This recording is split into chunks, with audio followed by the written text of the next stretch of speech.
అమెరికాలో ఉన్న కాలేజ్కి మన రతన్ టాటా 400 కోట్ల విరాళం ఎందుకు ఇచ్చారు? నెక్స్ట్ ఎన్ఆర్ఐస్ మనం ఏం నేర్చుకోవచ్చు? రతన్ టాటా గురించి తెలియని వాళ్ళు ఎవరు ఉండరు. ఒక world famous successful business man.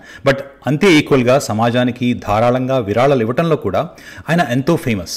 So అయితే ఇది రతన్ టాటాతోనే కాదు, వాళ్ళ వంశంలో 1892 అంటే భారతదేశానికి స్వాతంత్రం రాకముందే వాళ్ళ బిజినెస్ వంశస్థులు, టాటా వంశస్థులు ఒక ఫండ్ లాంటిది, ఒక ఆర్గనైజేషన్ లాంటిది ఏర్పాటు చేసి సమాజానికి వాళ్ళ లాభాల్లో కానీ వాళ్ళ ఇండస్ట్రీ ఇన్వెస్ట్మెంట్స్లో కానీ కొంత అమౌంట్ని కేటాయించడం అనేది ఆనవాయితీగా వస్తుంది. దాన్ని బిజినెస్ అయితే ఎలా తీసుకున్నారో రతన్ టాటా వాళ్ళ వంశం నుంచి ఆ ఫిలాంథ్రపీ వర్క్ని కూడా, ఈ సమాజానికి విరాళాలు ఇచ్చే హ్యాబిట్ని ఫిలాంథ్రపీ అంటారు, దాన్ని కూడా బిగ్ అమౌంట్లో కాంట్రిబ్యూట్ చేయడం అనేది one of the good quality.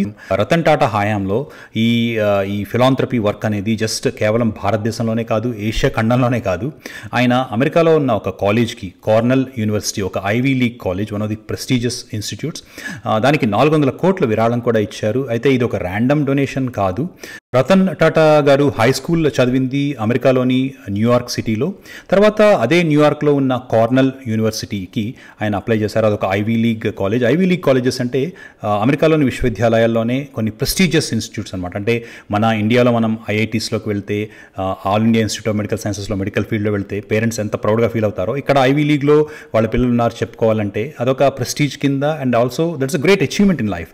Multi talented, multi faceted, smart kids. Of course దానికి ఉండే ఫీజు కూడా చాలా ఎక్కువే ఉంటుంది, బట్ అందులోకి సెలెక్షన్ రావడం అనేది చాలా కష్టం. సో అందులో ఆయన 1958లో జాయిన్ అయ్యి 1962లో అండర్ గ్రాడ్యుయేషన్ ఫినిష్ చేశారు. ఆయన బ్యాచిలర్స్ ఆఫ్ ఆర్కిటెక్చర్ డిగ్రీ తీసుకున్నారు. అక్కడ తీసుకుని అమెరికాలోనే జాబ్ చేసేవారు. కాకపోతే రతన్ టాటా చిన్నప్పుడే వాళ్ళ పేరెంట్స్ విడిపోయారు. ఆయనకి 9-10 ఇయర్స్ ఉన్నప్పుడు. ఆయన పెరిగిందంతా వాళ్ళ గ్రాండ్ మదర్ దగ్గర. ఎప్పుడైతే వాళ్ళ గ్రాండ్ మదర్ 1960s టైంలో ఆయన వెనక్కి పిలుస్తారో, ఆయన ఇక్కడ జాబ్ వదిలేసి ఇండియా వచ్చేసారు. So maybe that's one thing happened good for the country. So ఆయన అలా వచ్చేసిన తర్వాత, అప్పుడు ఇండియా ఒక పెద్ద రిచ్ దేశమేం కాదు, కానీ 1990sలో మన ఇండియాలో ఎకనామిక్ లిబరేషన్ రావటం, అండ్ దెన్ 2000లో గ్లోబలైజేషన్ వల్ల, ఈ సాఫ్ట్వేర్ ఇండస్ట్రీస్ వల్ల ఒక ఎకనామిక్ బూమ్ రావటం, అది ఇండియాకి కలిసి రావటం.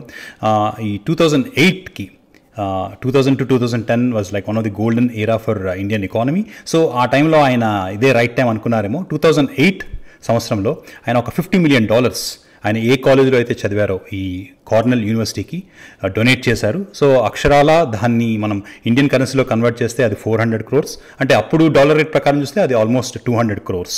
So that is one very interesting thing. ప్రత్యేకించి నాలాంటి 90s కిడ్స్ జనరేషన్కి ఇది డెఫినెట్లీ ఒక ఫ్యాసినేటింగ్ న్యూస్. ఎందుకంటే 80s 90s టైంలో మేము ఎప్పుడైనా న్యూస్ విన్నప్పుడు ఈ డెవలప్డ్ వరల్డ్ నుంచి మన ఇండియాకి వచ్చే డొనేషన్స్ కానీ అప్పులు కానీ చదువుతూ ఉండేవాళ్ళం. అలాంటిది మారిన పరిస్థితులు 2000 తర్వాత ఇండియన్ ఎకానమీ బూమ్ అవ్వటం.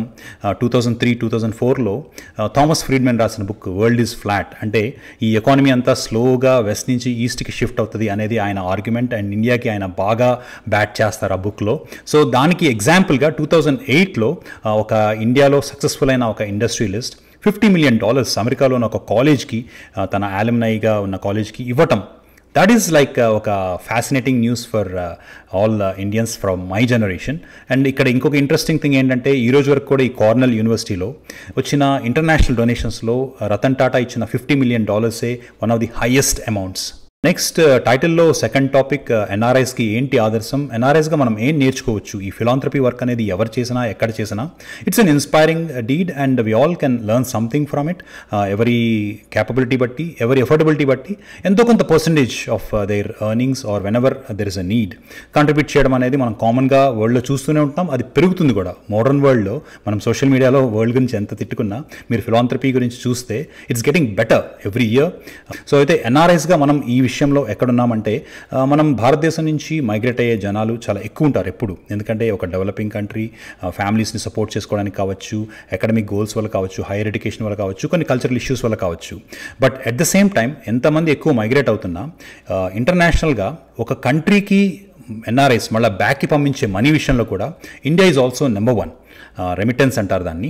సో వేరే దేశాల నుంచి ఆ దేశంలోకి తరలి వచ్చే డబ్బుల విషయంలో కూడా India is also one of the number 1 country. ఒక నెంబర్ వైజ్గా చెప్పాలి అంటే మనం ఎన్ఆర్ఐస్ 1% ఉన్న మన జీడిపికి, మన భారతదేశ ఎకానమీలో మన GDP contribution almost getting close to 3%. And అది కూడా ఈ 10 yearsలో, ఈ 2010 to 2020 మధ్యలో అది చాలా బాగా ఎక్కువగా ఇంప్రూవ్ అయింది. That's one thing. But most of the money మీరు డిస్ట్రిబ్యూషన్ చూస్తే అది ఫ్యామిలీ సపోర్టింగ్. ఎందుకంటే మనం ఇంకా స్టిల్ ఒక క్లోజ్డ్ కల్చర్, చాలామందికి ఫ్యామిలీ రెస్పాన్సిబిలిటీస్, వాళ్ళ ఫ్యామిలీస్ని సపోర్ట్ చేసుకోవాల్సిన అవసరం కోసమే చాలామంది బయటకు వెళ్తారు కూడా.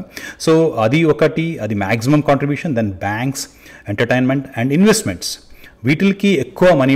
ఈ ఎపిసోడ్లో మన రతన్ టాటా గారి ఎగ్జాంపుల్తో నేను మెన్షన్ చేయాలనుకున్న సింగిల్ పాయింట్, ఈ అపార్ట్ ఫ్రమ్ మనం ఆల్రెడీ చేస్తున్న కాంట్రిబ్యూషనే కాకుండా ఈ ఇన్వెస్ట్మెంట్స్, బ్యాంకింగ్, ఫ్యామిలీ సపోర్ట్, వీటితో పాటు ఇన్ఫ్రాస్ట్రక్చర్ ఆఫ్ ఎడ్యుకేషనల్ ఇన్స్టిట్యూట్స్, అంటే మనం చదువుకున్న వచ్చిన ఇన్స్టిట్యూట్స్ కావచ్చు, లేదా మనకు ఎప్పుడైనా ఎవరైనా ఒక ఎడ్యుకేషనల్ ఇన్స్టిట్యూట్ గురించి మెన్షన్ చేసినప్పుడు కావచ్చు, వాటికి ఫండ్ చేయడం, వాటికి సపోర్ట్ చేయడం కూడా ఎన్ఆర్ఐస్కి ఒక హ్యాబిట్ అవ్వాలి. అఫ్కోర్స్ ఆల్రెడీ మా మెడికల్ ఫీల్డ్లో కొన్ని ఇంజనీరింగ్ ఇన్స్టిట్యూట్స్లో ఇది నేను అబ్జర్వ్ చేశాను.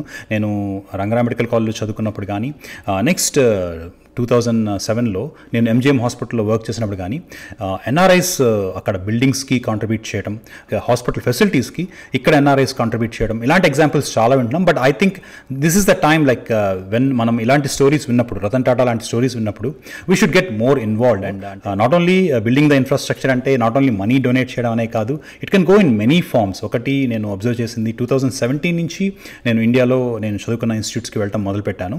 సో ఒకటి లైబ్రరీ ఫెసిలిటీస్, మనకి లైబ్రరీస్ కట్టేస్తారు, అందులో బుక్స్ ఉన్నాయో లేదో చాలామంది చూడరు. So you can contribute for providing some books, money donate చేస్తే వాళ్ళు అక్కడ స్టూడెంట్స్ బుక్స్ కొనుక్కోవచ్చు.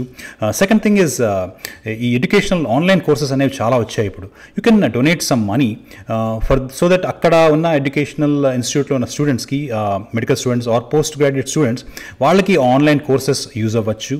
Then you can go back and teach. So మనం సైంటిఫిక్గా మన దేశం పెరగాలి అనుకుంటే మనం ఇక్కడ నేర్చుకున్న నాలెడ్జ్ని అక్కడ వాళ్ళకి మనం టీచ్ చేయొచ్చు, లేదా వాళ్ళతో పార్టిసిపేట్ చేయొచ్చు. వాళ్ళ ఎడ్యుకేషనల్ ఇన్స్టిట్యూట్స్ ఇన్ఫ్రాస్ట్రక్చర్ అనేది ఇండియాలో కూడా it's growing very well. We are also trying to build world level universities. So definitely we will definitely play a role in that.